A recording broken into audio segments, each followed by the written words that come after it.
शांति भाई जी। ओम शांति।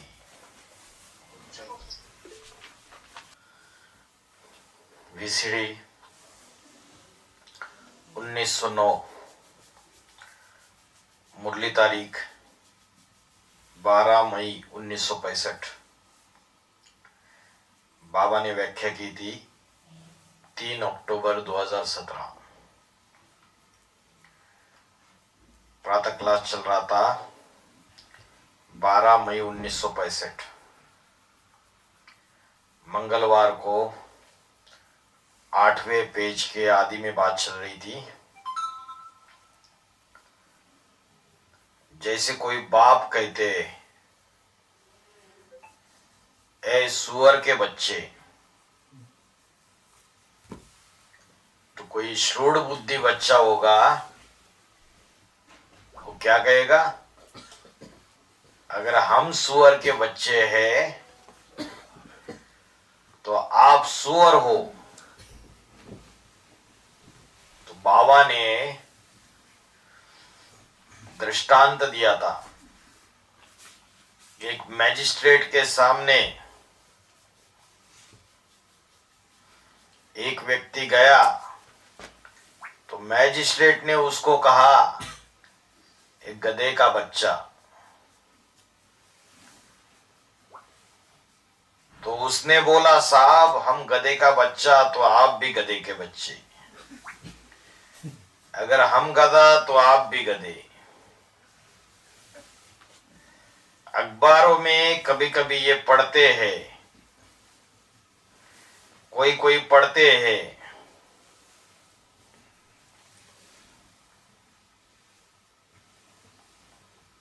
मीठी मीठी मम्मा का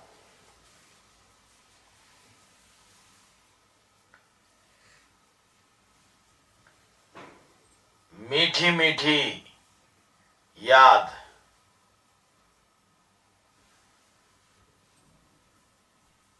मीठे मीठे कौन है, समझते हो? मीठे मीठे वो होते जो नरक वासी को स्वर्गवासी बनाने में तत्पर होते हैं। शरीर निर्वार्थ गृहस्थ व्यवहार में रहते हुए पवित्र रहते हैं। बाप कहते, देखो है तो ये बाबा के बच्चे ना।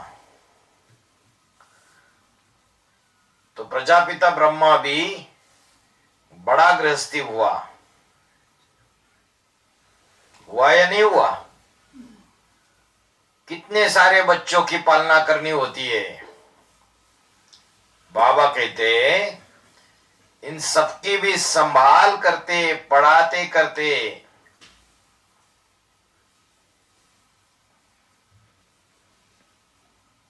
ये कितना बाप को याद करते? कौन याद करते? प्रजापिता ब्रह्मा भी, और जो दादा लेखराज ब्रह्मा है वो भी। विकार में तो कोई को जाना नहीं है।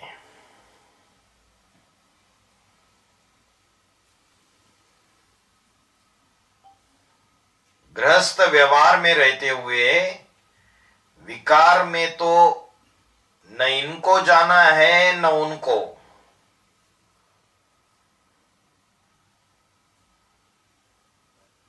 इनको 2-4 बच्चे हैं और इनको सैकड़ों हजारों बच्चे, और पता नहीं आगे चल के कितने होंगे। तो भी बच्चों की पढ़ाई वगैरह की संभाल करते, फिर भी ये अपने बाप को याद करते रहते। और बाप तो है ही बाप।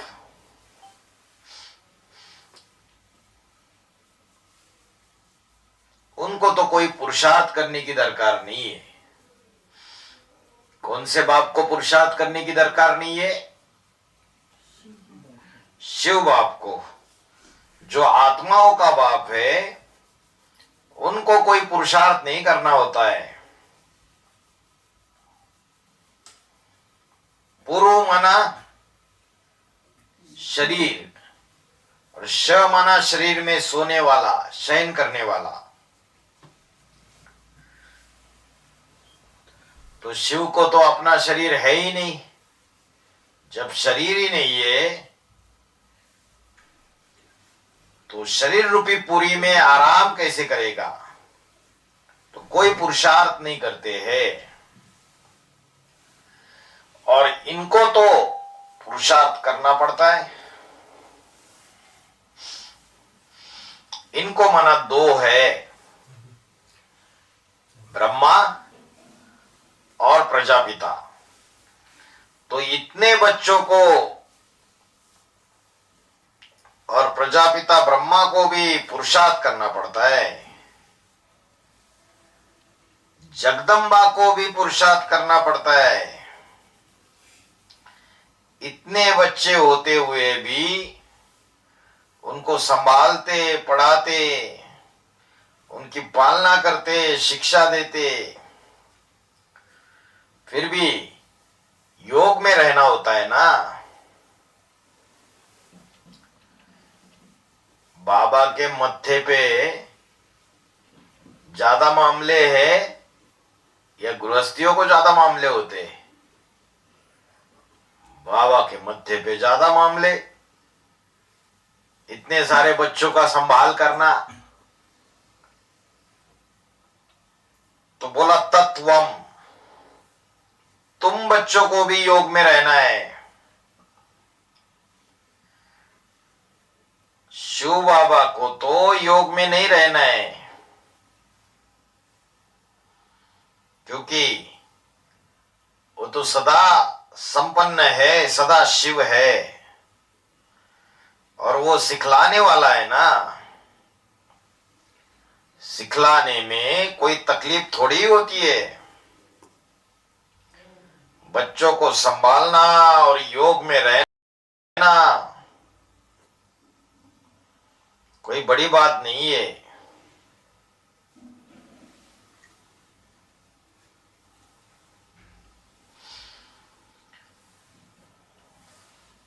कृष्ण को या कोई भी गुरु आदि को याद तो करना पड़े ना। बाप को याद करना तो बड़ा सिंपल है, क्योंकि प्राप्ति बहुत है। प्राप्ति के लिए ही मनुष्य रात दिन मेहनत करते रहते। तो बाबा कहते तुम्हारी सबसे अच्छी मेहनत होगी कितने बजे? 2 बजे, 3 बजे, 4 बजे।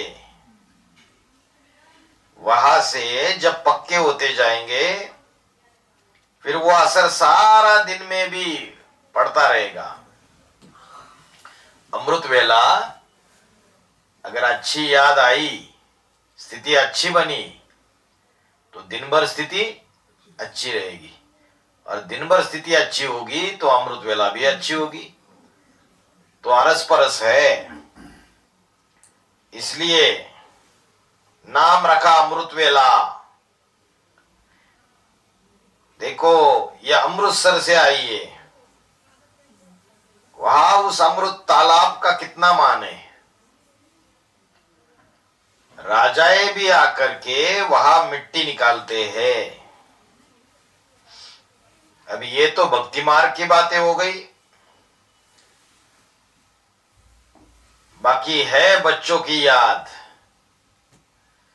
मीठे मीठे सीखिल दे बच्चों प्रति, सीखिल दे माता पिता का याद प्यार। गुड मॉर्निंग या नमस्ते भी करते। बाप का हक है बच्चों को भी नमस्ते करने का।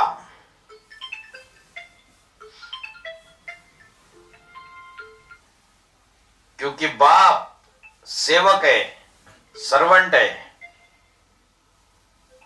क्या कहते? I am your most obedient servant. बच्चों को जब ईश्वरीय सेवा करते तो देहाभिमान आ जाता है। किसी को बोला कि भाई मधुबन की साफ सफाई करो, तो क्या बोलते हैं, हम क्या नौकर है क्या, ये हमारा काम नहीं है। तो ऐसे जो देहाभिमानी है उनको ईश्वरीय सेवा का भाग्य मिलेगा नहीं। जो सर्वेंट होते हैं वो सदैव नमस्ते करते हैं। नमन करना माना झुकना।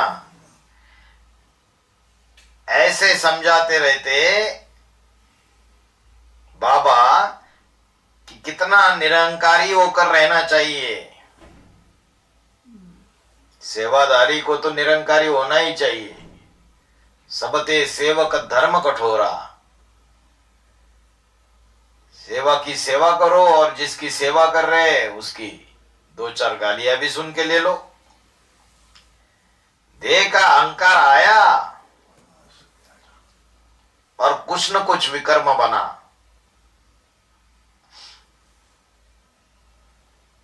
ये माया बड़ी हरखन है।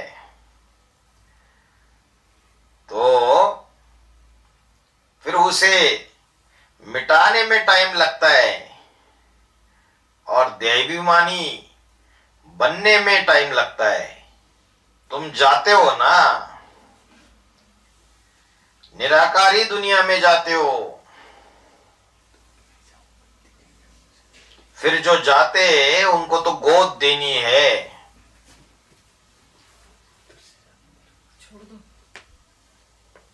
अगर दिल नहीं रहते तो मुझे देने में हर्जा नहीं है, परंतु वो तो कुछ भी नहीं है। अब तुम बच्चे यहां किस लिए आए हो?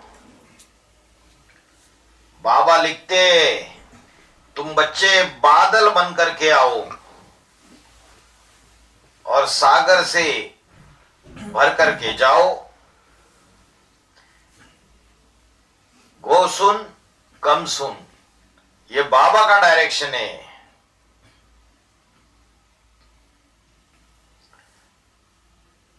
तो पीछे गोद गोद क्यों कहते रहते हो? क्यों कहते हो कि गोद की वासना नहीं आती है? बाबा के गोद की वासना बच्चों को क्यों नहीं आती है? क्योंकि बादल बन करके आते नहीं है। बादल बन करके आओ, ज्ञान जल भर करके, और जाकर के बरसात करो। तो कहते हैं बाबा अभी हमको समय चाहिए, ऐसे कहते रहते। अभी तो बड़ा कर्म बंधन है।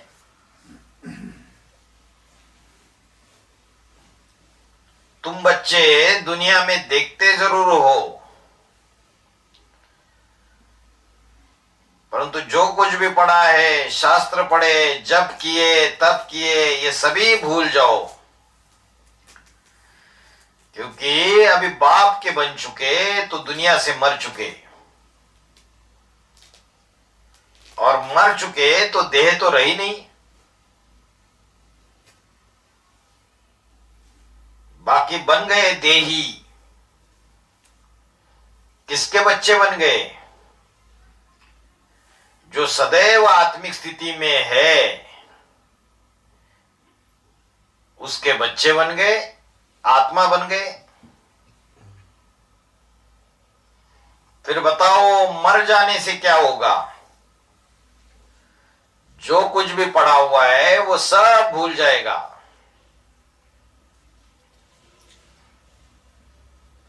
क्योंकि जो कुछ भी पड़े हुए हो वो सब रॉन्ग पड़ा हुआ है। अर्जुन से कहा ना कि अर्जुन तू कोरा कागज बन जा, जो कुछ भी पड़ा है वो सब भूल जा। अगर कोई पड़े हुए में से भी प्रश्न पूछते हो तो गोया जैसे कि तुम भूले नहीं हो।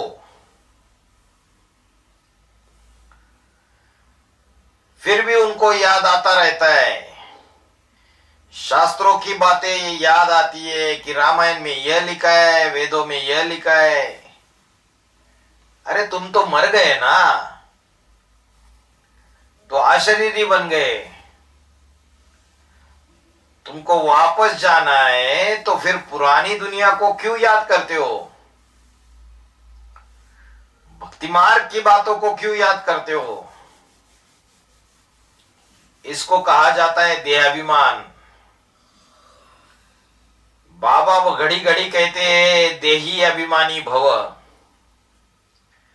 तुमने जो कुछ भी पढ़ा है वो सभी भूलना है,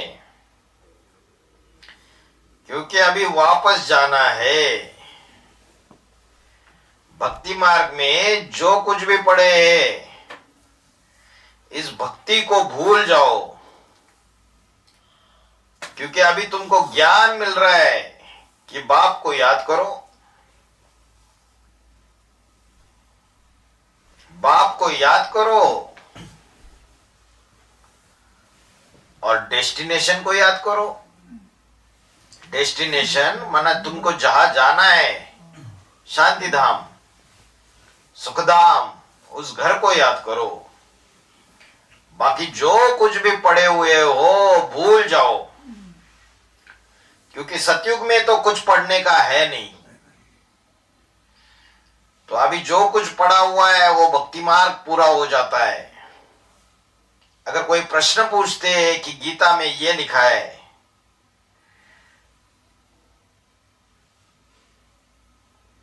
तो बाबा बोलते देखो फिर से तुम्हें वही देहाभिमान आ गया, वही पुरानी बातें याद करने लग पड़े। तो पुरानी बातें छोड़ दो, बीती सो बीती देखो, दुनिया ना जीती देखो। तो जो कुछ भी है दुनिया वो भक्ति मार्ग की पुरानी दुनिया है। ये बहुत ही कुछ करते रहते हैं। तुम बच्चों ने भी जो कुछ भी किया अभी इन बातों को भूल जाओ, है ना। पॉलिटिकल पार्टी ज्वाइन की, बड़ा मान मर्तबा लिया, जिला के अध्यक्ष बन गए, युवा संघ के, उसको भी भूल जाना है या याद रखना है? सब कुछ भूल जाना है। सब पढ़े हुए हो, भल इस जन्म में पढ़े हुए ना, इन शास्त्रों आदि की कथाएं वो तो जन्म जन्मांतर सुनते आए हो। अभी इनको भूल जाओ,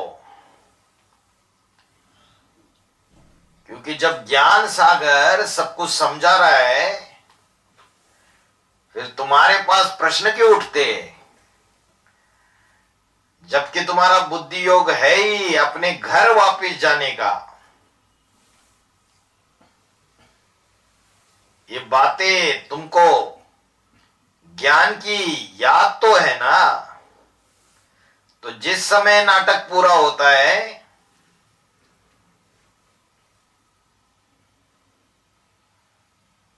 जो थोड़ा समय रहता है तो उनको घर याद पड़ता है,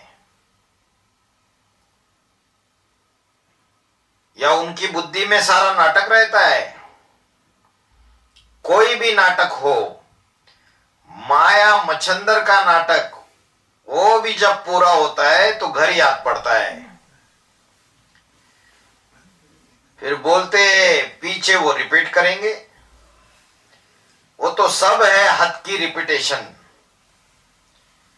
अभी तो बाप बोलते कि तुमको फिर नई दुनिया सतयुग की राजधानी रिपीट करनी है। इसलिए ये सब भक्ति मार्ग छोड़ दो, क्योंकि इनमें तुम्हारी दुर्गति हुई है। तो इस दुर्गति को याद मत करो। शास्त्रों को याद किया माना दुर्गति को याद किया। अच्छा, याद ही क्यों करें जबकि उनसे दुर्गति हुई है? तो दुर्गति की चीजें याद नहीं करना है। याद नहीं करना है तो पूरा पूरा पोता मेल निकालना पड़ेगा या नहीं निकालना पड़ेगा? वो सन्यासी लोग भी जब सन्यास लेते हैं तो क्या करना पड़ता है उनको?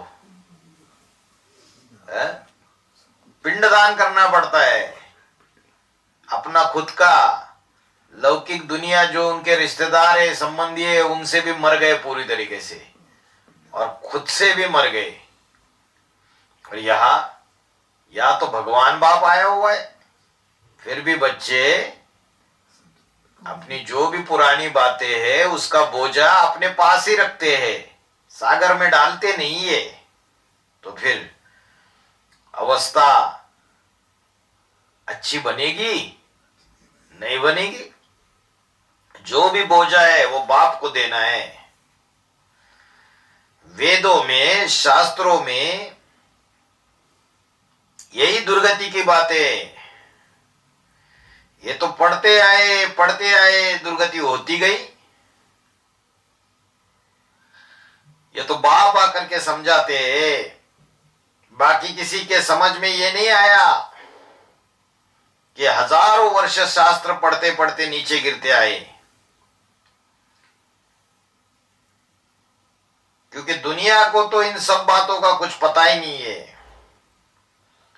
वो समझते भक्ति तो अभी 40,000 वर्ष तक चलेगी, पता नहीं कितने तमो प्रधान बनेंगे, फिर क्या क्या करेंगे। बोलते अरे अभी दुनिया की हालत और बहुत खराब होनी है, अभी तो कुछ भी नहीं है। बोलते अभी तो 40,000 वर्ष का कलयुग पड़ा हुआ है, परंतु अभी तो मार्जिन ही नहीं है। भक्ति मार्ग में जितना हुआ वो हो गया। अभी तो हम सब विनाश के सामने खड़े हैं। अभी 40,000 वर्ष भक्ति कैसे चलेगी ये तो समझते नहीं है। इतना कलयुग कैसे चलेगा? अभी तो सारी दुनिया थर्ड वर्ल्ड वॉर के कगार पे जाके खड़ी है। बाप कहते हैं ये सभी बातें जो अभी बीती है वो सब भूल जाओ। अभी तो अपने शांति धाम, सुख धाम को याद करो। क्योंकि कोई भी चीज याद करते हो तो बाबा बोलते हैं फिर दुर्गति को क्यों याद करते हो?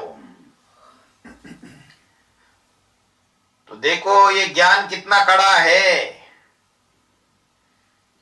ये हुआ नया ज्ञान। मनुष्यों की बुद्धि में बैठना जरा मुश्किल हो जाता है।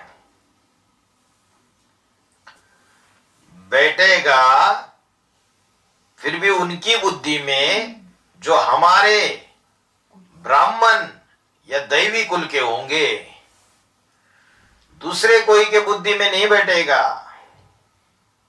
अगर बैठेगा भी तो कोई में थोड़ा बैठेगा, क्योंकि उनको प्रजा में आना है और प्रजा भी कोई कम थोड़ी ही होती है। प्रजा भी बहुत बननी है।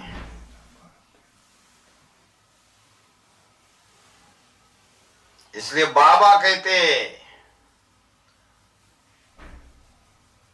कौन से बाबा कहते? शिव बाबा कहते, क्योंकि वही तो सिखलाते हैं ना। वही तो कहते हैं ना कि तुम देह सहित सभी कुछ छोड़ करके अपन को आत्मा समझो। अभी तुम्हारी बुद्धि इस यात्रा पर है। तुम्हें मोह के ऊपर जीत पानी है, तो आप पिछाड़ी की बातों को याद मत करो। इसलिए बाबा ने समझा है कि मनुष्य जब मरते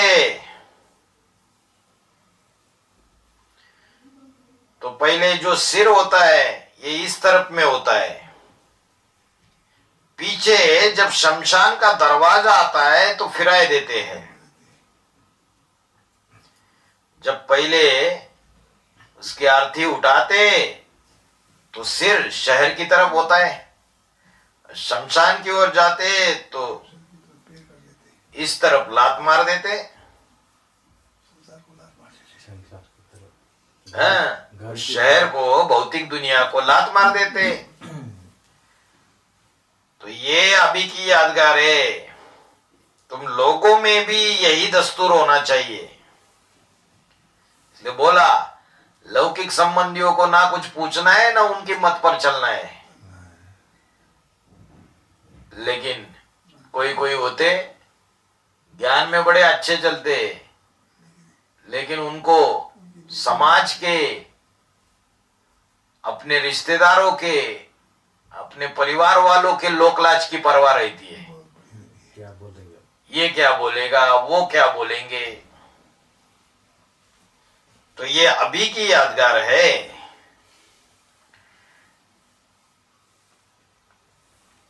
तुम लोगों में भी ये दस्तूर होना चाहिए।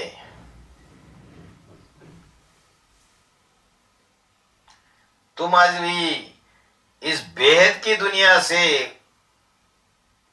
उपराम जाते हो और तुमको तो ऊपर जाना ही है। उस तरफ ही याद करना है। तो तुम्हारे पैर है पिछाड़ी में, तो वहां भी ऐसे ही करते, पीछे शहर की तरफ पैर कर देते और शमशान घाट की तरफ मुंह कर देते। ये बातें तो तुम्हारी बुद्धि में बैठती है।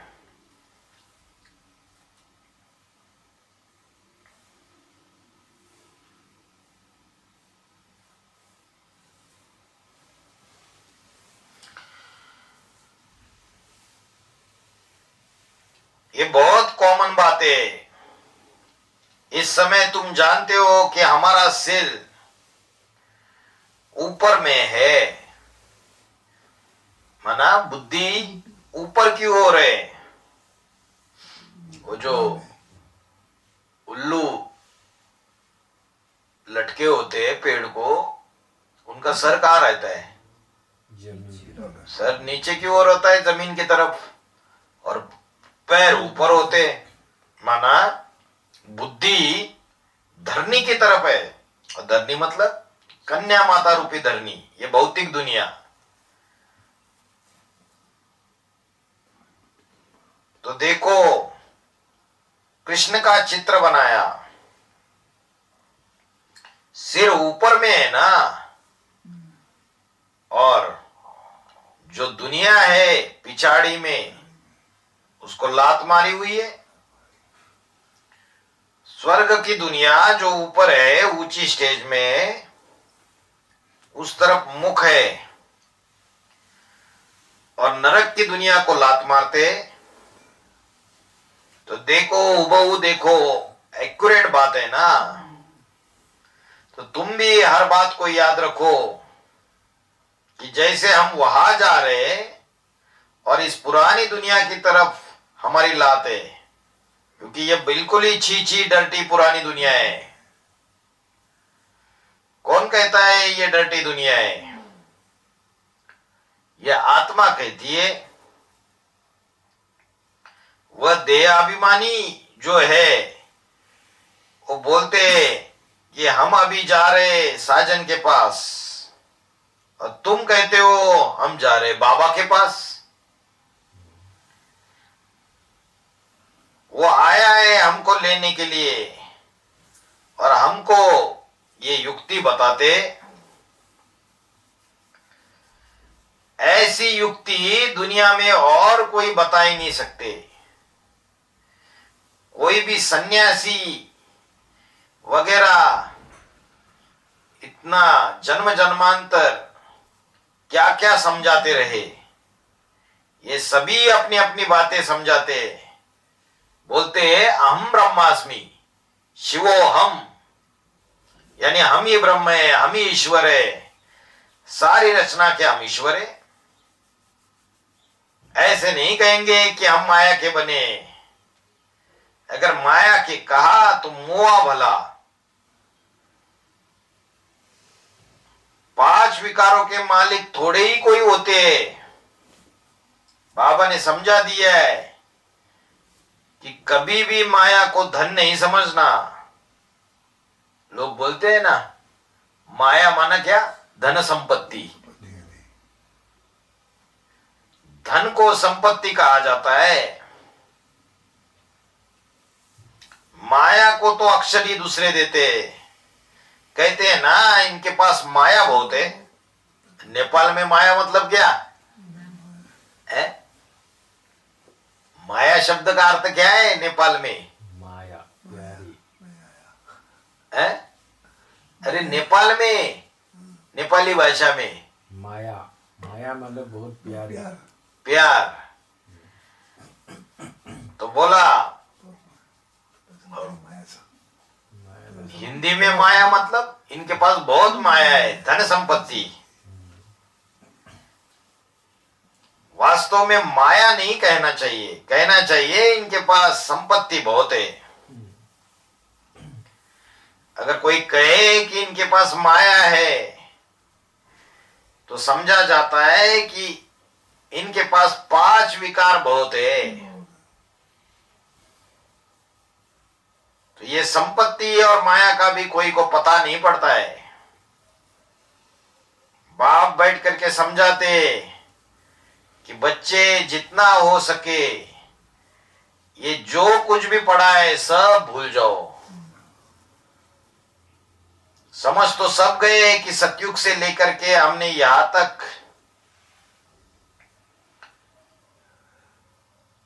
पास किया, अभी हमको वापस जाना है। तो पुरानी बातों को याद नहीं करना है, नहीं तो फिर मूंझ पड़ेंगे। गाया जाता है ना कि जो कुछ भी पढ़े हुए हो वो सब भूल जाओ। जो कुछ पढ़े हो उसके बारे में वेद शास्त्र ग्रंथ तप ज्ञान जो कुछ भी किया है उन सब को रात्रि कहा जाता है। क्योंकि तुम जानते हो दुनिया में तो और कोई इन बातों को नहीं जानते हैं। बाबा बोलते हैं कि तुम्हारे में भी कोई कोई नंबरवार पुरुषार्थ अनुसार जानते हैं। ये भक्ति मार्ग रात्रि का मार्ग है। ब्रह्मा का दिन और ब्रह्मा की रात्रि कहा जाता है।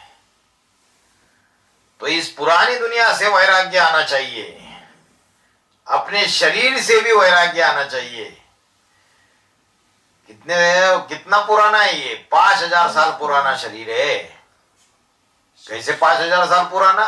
जो सूक्ष्म शरीर है।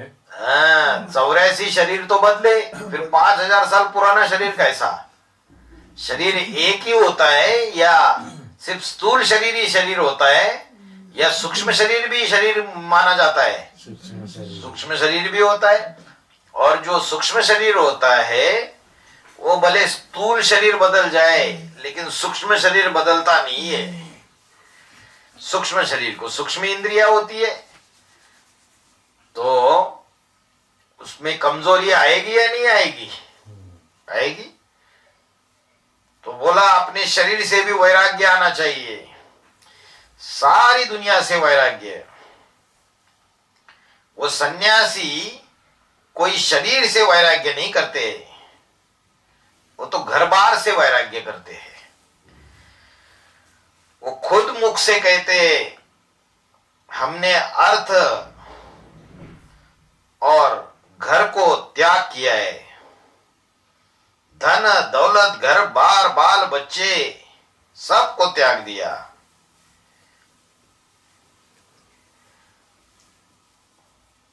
और अभी क्या कर रहे? अभी बड़े बड़े हेलीकॉप्टर हवाई जहाज पर्सनल होते हैं, उनके स्पेशल जेट होते हैं, चार्टर प्लेन, इनमें घूम रहे। इसको फिर कहा जाता है लोभ का भूत। देखो घर बार छोड़ करके भाग के आए और कितने धनवान बन गए। बाप कहते हैं कि इस समय में सभी तमो प्रधान है, सभी जर्जरी भूत अवस्था को पाए हुए। ये बातें वो दूसरी दुनिया के लोग नहीं जानते, तुम जानते हो, क्योंकि वो तो समझेंगे कि अभी कलयुग के विनाश के लिए तो 40,000 वर्ष पड़े हुए। भगवान के महावाक्य है ना कि जर्जरी भूत अवस्था हो गई है, तमो प्रधान बन गए। ये जो संसार रूपी वृक्ष है, ये भी कैसा बन गया? जर्जरी भूत बन गया।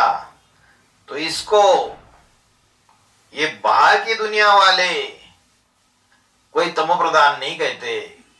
वो बोलते अरे पहले से तो अच्छा हुआ, अभी तो साइंस ने इतनी डेवलपमेंट की, अभी पहले से तो अच्छे दिन आए। पक्की के मकान बन गए, सिटीज बन गए, हाँ, कंक्रीट के मकान बन गए, बढ़िया बढ़िया।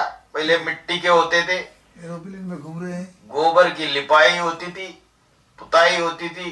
पहले धोती कुर्ता पैजामा पहनते थे, अभी तो और भी पैंट पहन फैशन रहे हैं, वाला। कोट पहन रहे हैं। हाँ, पहले धोती पहनते थे, अभी धोती उतार दी, अभी पैंट पहनने लगे। और जूते, प्लेन में जूते। घूमते हैं, हेलीकॉप्टर में घूमते हैं। एरोप्लेन में घूमने लगे। पहले तो तरक्की हो रही है। चप्पल में घूमते थे, अभी तो और भी अच्छे अच्छे महंगे जूते। अच्छा, तो अभी दुनिया वाले तो कहते हैं अभी तो तमो प्रधान थोड़ी है ये, इस कलयुग को तो सतो प्रधान समझते। कहते हैं कि ये तो बच्चा है अभी।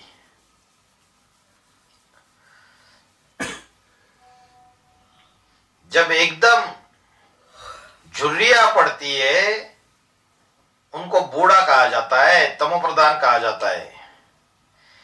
कलयुग को ये कहते हैं कि कलयुग तो अभी बच्चा है, यानी सतो प्रधान है। 40,000 वर्ष के बाद तमो प्रधान होगा। तो देखो कितना घोर अंधियारे में डाल दिया है। तो जैसे दुनिया में बोलते 40,000 वर्ष, उसका संगम युग में शूटिंग कैसे होता है? संगम युग में क्या बोला?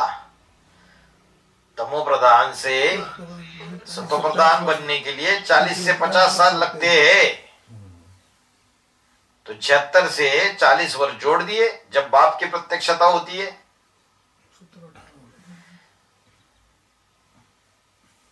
जो मनुष्य सृष्टि का बाप 1976 से प्रत्यक्ष होता है, राम बाप, उसके योग की सिद्धि 40 वर्ष में होती है। तो देखो कहा की बात कहा ले गए, घोर अंधियारे में डाल दिया है।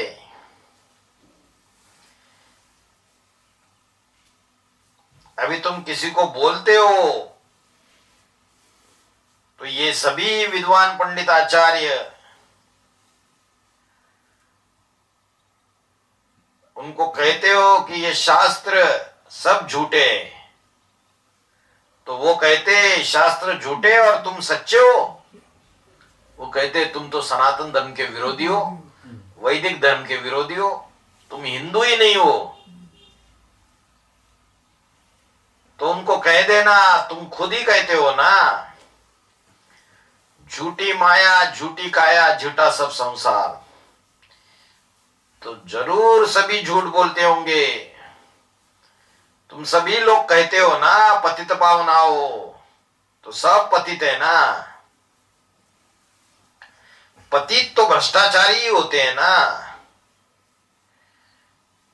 उनमें क्या अक्ल होगी? क्योंकि अगर अक्ल होती तो श्रेष्ठाचारियों में होती होगी, भ्रष्टाचारियों में अकल कहां से आई? श्रेष्ठाचारी में अकल कैसे और भ्रष्टाचारियों में अकल कैसे गुम हो गई? कारण क्या है?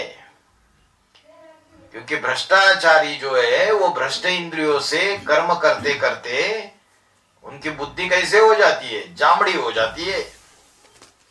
और श्रेष्ठ इंद्रियों से आचरण करने वालों की बुद्धि चैतन्य बन जाती है। इस भ्रष्टाचारी गवर्नमेंट में भी अकल कहाँ है? देखो, ये भ्रष्टाचारी गवर्नमेंट है, worth not a Penney, insolvent है, कर्जा लेती रहती है। अभी भारत का भी करोड़ों बिलियन डॉलर्स का कर्जा है। ये भारत श्रेष्ठाचारी था। देखो यह कितना धन था। धनवान को समझते हैं कि यह बड़ा सयाना है, इसने कितना धन इकट्ठा किया है। परंतु और जो मनुष्य धन इकट्ठा करते हैं, ये धंधा करके, कमाई करके तुम्हारा तो देखो धंधा कैसे है, अविनाशी ज्ञान रत्नों का धंधा है। अविनाशी ज्ञान रत्नों का दान तुमको मिलता है तो तुम धनवान बनते हो। तुम कोई की नौकरी, कोई का दास दासीपना नहीं करते हो, ना कोई धंधा करते हो। तुम सब बाप से बैठ करके अविनाशी ज्ञान रत्नों की झोली भरते हो। फिर वो झोली भर करके औरों की झोली भरना है। अगर औरों की झोली नहीं भरते हो तो समझो कि तुम्हारी झोली भरी हुई नहीं है। क्योंकि जिसके पास धन होता है, अगर किसी को दान नहीं करता है तो दान ना करने के कारण उनको मनहूस कहा जाता है। मनहूस। ज्ञान का धन है और उसको दान नहीं कर रहे, बांट नहीं रहे, तो उनको मनहूस कहा जाता है। मनहूस। मनहूस आदि नाम और भाषाओं में भी होते होंगे। इंग्लिश में माइजर कहा जाता है, MICR, जो दान ही नहीं करते, कंजूस। बिहारी नेपाली में नेपाली में पनौती पनौती कहते। नेपाली में पनौती कहते। पनौती। ऐसे बहुत होते हैं जो धन तो इकट्ठा करते रहते हैं परंतु कभी किसी को एक भी पैसा नहीं देंगे। पनौती होती अभी इस ज्ञान में भी चलने वाले ऐसे आत्माएं जमा करते जो बोलते हमारे पास बाबा के ऐसे बढ़िया पॉइंट है लेकिन हम दिखाएंगे नहीं किसी को। है हमारे भंडारी जी। तो बोला धन तो इकट्ठा करते रहते हैं परंतु कभी किसी को एक भी पैसा नहीं देंगे, एकदम कंजूस। और ऐसे मनहूस ढेर के ढेर होते हैं।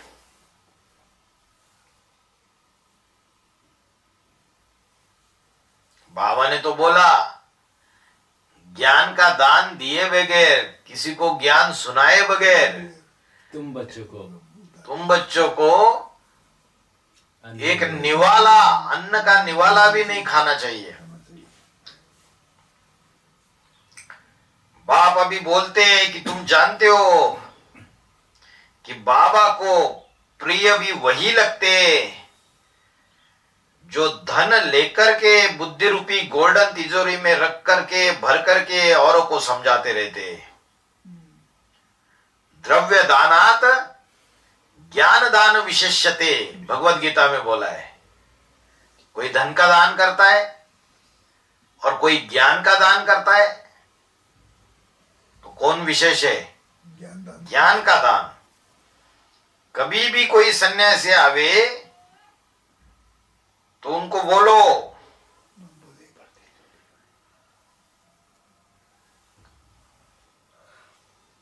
बाबा हमको कहते और बाबा सभी का है, सभी का बाबा है शिव बाबा, परम पिता परमात्मा। तुम बाप को सर्वव्यापी थोड़ी कहेंगे।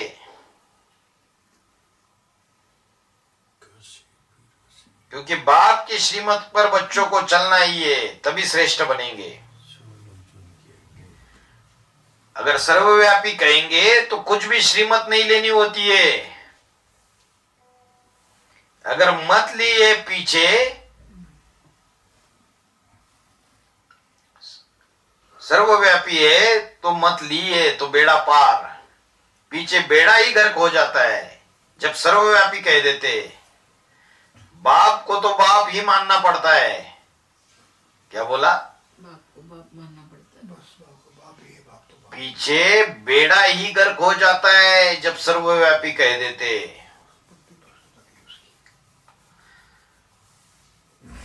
बाप को तो बाप ही मानना पड़ता है। देखो तुम बच्चों के सन्मुख स्वीट बाबा बैठा हुआ है। बाबा कहते you are my sweet children.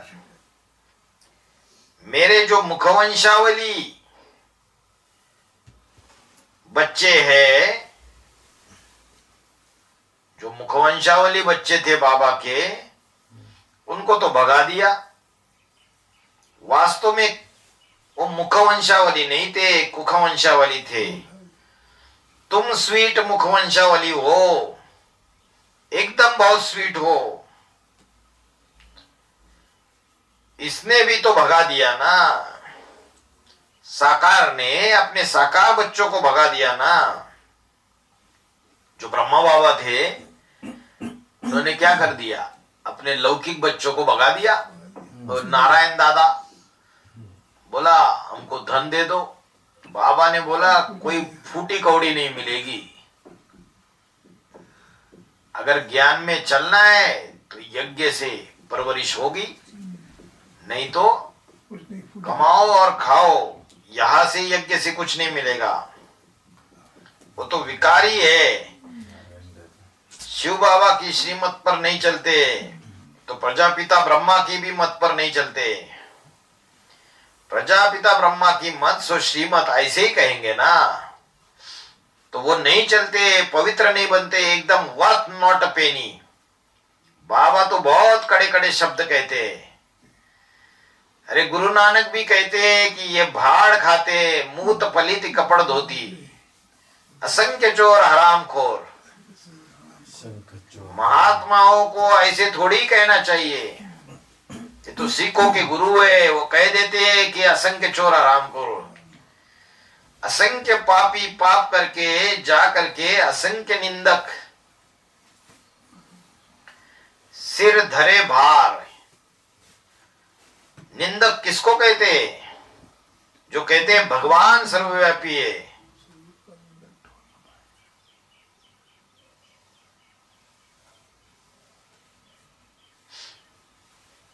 वो महिमा करते हैं ना।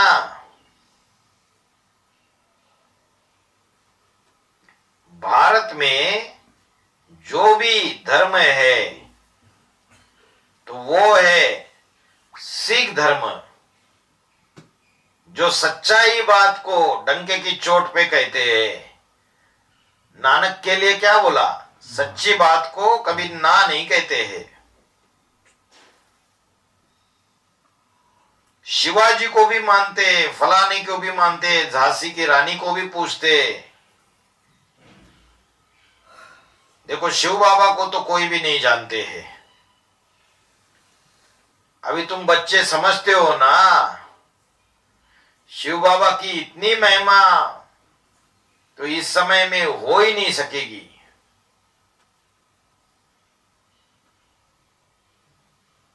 क्योंकि कोई ने भी किसी को भी सुख नहीं दिया है सिवाय शिव बाबा के, क्योंकि वह लिबरेटर है ना। तुम इंग्लिश में भी समझा सकते हो कि लिबरेटर कहा जाता है, दुख हरता। किससे लिबरेट करते? दुखों से लिबरेट करते, रावण की जंजीरों से लिबरेट करते, 5 विकारों से लिबरेट करते। गाया भी जाता है कि वो दुख हरता है, सुख करता है। सिर्फ कह देंगे सर्वव्यापी तो मनुष्य क्या समझेंगे? तो एक तरफ में एक बात कहते और दूसरी तरफ में फिर दूसरी बात कहते। सुखदाता है तो सर्वव्यापी होकर सुखदाता कैसे है? अगर सर्वव्यापी है तो सुखदाता कैसे साबित होगा? फिर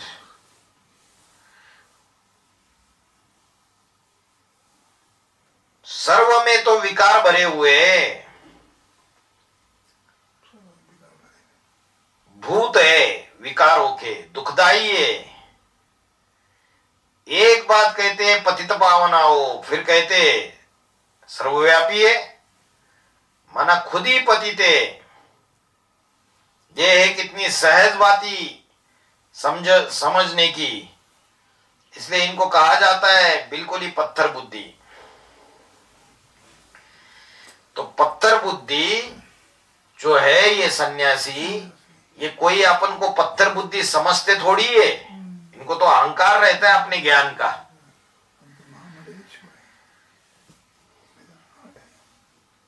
तो आगे चल के बाबा देखो, तुम बच्चों द्वारा ऐसे को भी आग लगवाते। ये जो सन्यासी है इनको भी क्या करेंगे, आग लगवाएंगे बाबा। किसी को निमित्त बनाएंगे नहीं बनाएंगे, निमित्त बनाएंगे कोई बच्चों को, अग्नि को निमित्त बनाएंगे, माताओं को बनाते हैं निमित्त। कोई लंका को तो नहीं कहते हैं ना। तो इस रुद्र ज्ञान यज्ञ जो है, बताओ किसका यज्ञ है? रुद्र की। अविनाशी शिव ज्ञान यज्ञ कहते हैं या ब्रह्मा ज्ञान यज्ञ कहते हैं या विष्णु ज्ञान यज्ञ कहते हैं, क्या कहते हैं? रुद्र ज्ञान यज्ञ। अश्वमेघ रुद्र ज्ञान यज्ञ। इन शक्तियों का जो बाबा ने तैयार किया है, इन शक्तियों से ये जो विकारी बंदरों की दुनिया है, इन सब का विनाश करा देते हैं। देखो ये दुनिया कितनी बड़ी है और इसमें कितने बंदर है। 500 करोड़ बंदर ही बंदर। अभी तो 800 करोड़ पॉपुलेशन हो गई। 800 करोड़ बंदर। सबसे बड़ा बंदर है ये भारत। और ये सारी जो स्टोरी है ये भारत के ऊपर है। रामायण की जो कहानी है, बाबा ने बोला ये भारत के ऊपर है। तो भारत चैतन्य भारत या जड़ भारत? चैतन्य भारत की बात है।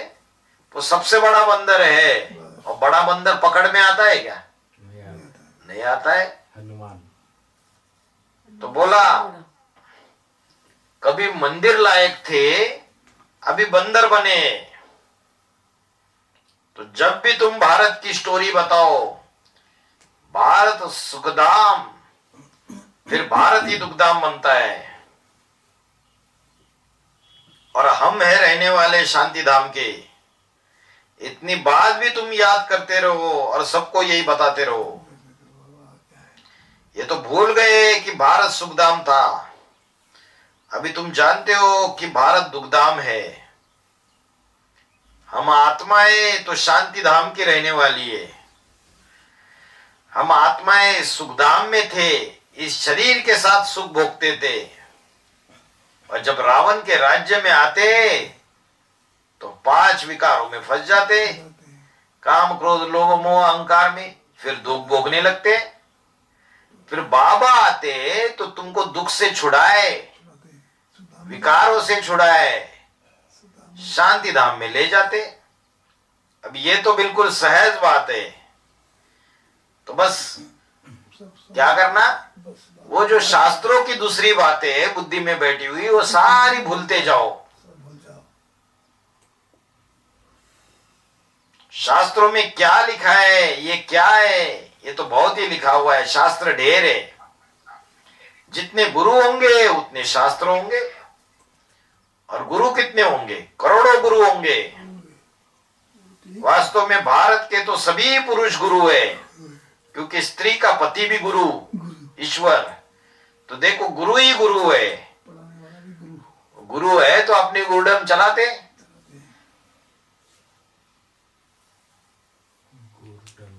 वो बेचारी किसी की गुरु नहीं है। कौन? जो स्त्री है वो किसी की गुरु नहीं है। जब भी शादी के समय एग्रीमेंट करते तो बोलते ये तुम्हारा गुरु है, टीचर है, पति परमेश्वर है। सेवा करो खूब। अब तो उनका अपना अस्तित्व ही खलास कर दिया। भारत में कितने गुरु हुए? सभी गुरु हो गए ना। अभी बाबा बोलते ये जो माताएं बैठी हुई है ये सबकी गुरु है। भी गुरु है, सन्यासी की भी गुरु। बाबा ने क्या बोला? माता को ज्ञान का कलश दिया है। माताओं को ज्ञान का कलश दिया है। स्वर्ग का गेट खोल माताओं के द्वारा ही स्वर्ग का गेट खोलते हैं। माता बड़ी खुश तो माताओं को इतना नशा चढ़ा है। माता है तो नहीं चल बाबा ने हमको इतना आगे बढ़ाया है। बाबा ने हमारी इतनी महिमा की है। माता है तो तो क्या बोला? माता गुरु बगैर उद्धार हो न सके। गाय की पूंछ पकड़ के ही स्वर्गारोहण करना होता है। बैतरणी नदी पार कर देते। तो अभी बाबा बोलते हैं कि नहीं, ये जो माताएं बैठी है ये सब की गुरु है। मैं इनको गुरु के पथ पर ले जाता हूं और इन माताओं के द्वारा सारी दुनिया को ज्ञान दिलवाता हूं। ज्ञान का कलश माताओं के ऊपर रखता हूं। तो गाया जाता है ना, कलश माताओं के ऊपर रखा।